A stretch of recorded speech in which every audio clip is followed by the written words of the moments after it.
have rapidly come to the conclusion that any motel that still has a sign advertising color TV is going to be all right in our books. And the Bluebird Motel here in Claresholm, Alberta is proving to be no exception.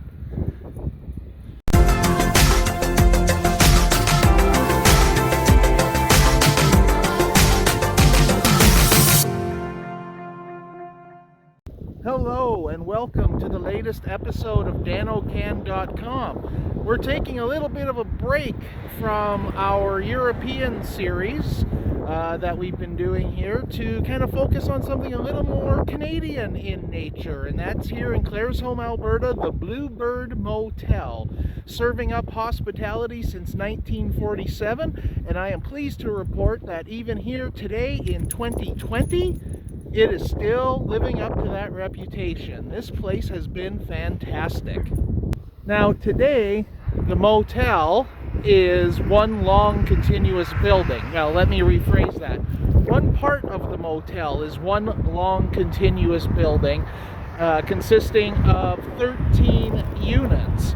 It started out as a series of bungalows, 3 to be exact, built on this site in 1947. The motel was established by Ferd and Lucy Seymour.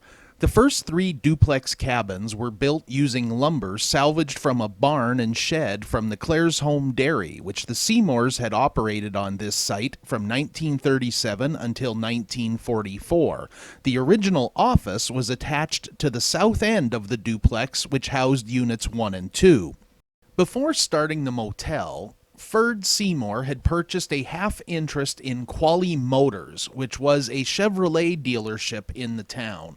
In 1948, the livery barn at Quali Motors was torn down, and Ferd had the lumber salvaged from it and built 2 more duplex units at the Bluebird, expanding the motel to 10 units. The motel would remain in this configuration for the next 14 years while undergoing a slight name change from Bluebird Bungalows to Bluebird Cabins, eventually becoming the Bluebird Motel we know today. The Bluebird name came from a pair of bluebirds which had nested for several years along the fence line on the Seymours' property. Up until this time, the Seymours lived in a house located about 100 meters west of the motel, which meant they spent a lot of time running back and forth between the home and motel.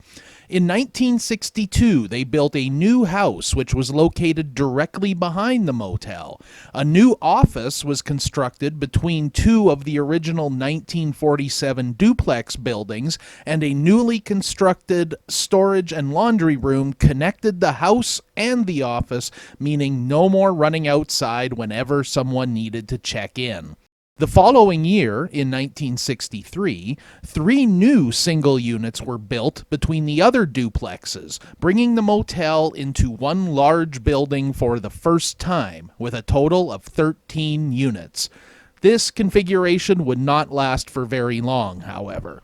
In September of 1967, the Seymours purchased 5 duplex units from the Grand View Motel, which was located in Calgary at the corner of McLeod Trail and 42nd Avenue. They had the 5 buildings moved to Claresholm and placed them on the north side of the property, which expanded the Bluebird from 13 units to 23, the configuration which remains to this day.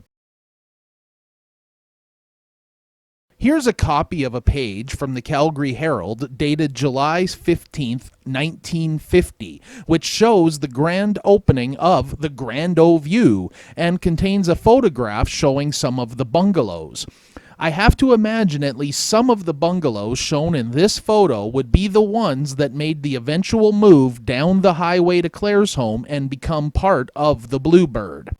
Ferd and Lucy would turn over operation of the motel to the next generation on February the 1st, 1971. Annette and Harold would operate the Bluebird until June of 1994, at which point it was sold to Randy and Fern Kaniuk, ending 47 years of ownership by the same family.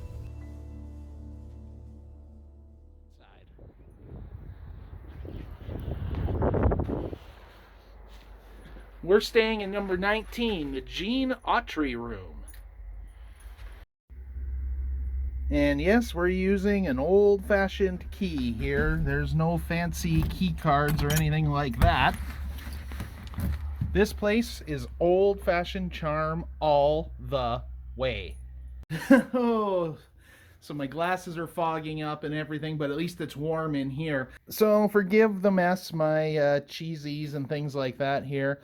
The room has a little kitchenette. Check out these cupboards. These must be, if not original to, they are certainly period correct for the era that this bungalow was originally constructed.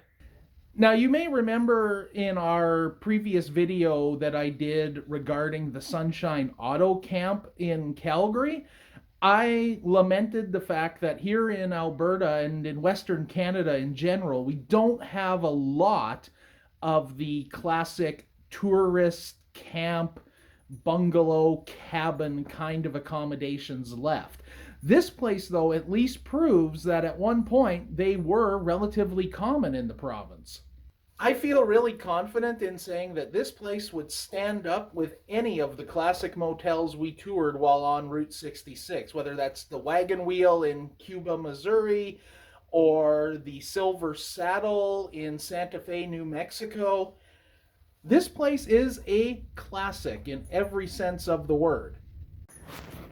And oh, there goes Tucker. I already showed you some of the other parts of the room here. There's the bed. Again, forgive me for not making it better.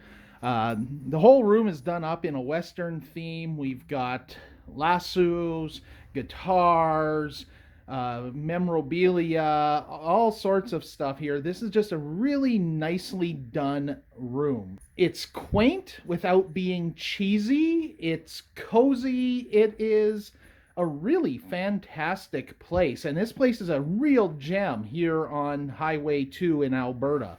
Emily's working an estate sale today, so Tucker and I are on our own, and we're just going to go out and check things out, see what we find, and try and make the best of a day here that's really cold and blustery. It's too bad. The weather had been great this week up until today, which figures it's only my second day off from work here in the last 2 weeks. So we finally get a chance to get out and explore, and we have weather issues. But at least the good news is that we got a chance to get out on the road. And let me tell you, it feels fantastic to be doing a road trip again. I mean, Europe was fantastic, and we did a little bit of road tripping there, which you're going to see in some of the upcoming videos. But it's just, there's something about getting out on the road and experiencing the small towns around that just really feels fantastic. And I just feel so rejuvenated. I am so glad to be back to making videos here around home. Although, like I said, there are still some European videos, and I still have a couple of Columbia River Highway videos to make yet that I've promised you. Those will be coming at some point. But I'm really excited about where we're going with things. As always, I do encourage you to subscribe if you haven't done so yet, because I really feel that it helps me out a lot. Lets us know that you're appreciating what we're doing and that we're putting out content that people enjoy. Thank you very much for watching. We'll see you from the next place.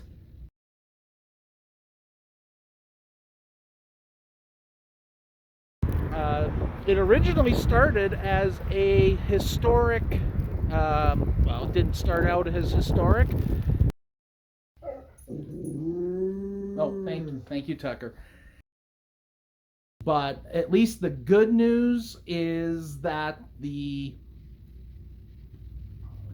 hell is the good news? I'm trying to think. I can't remember.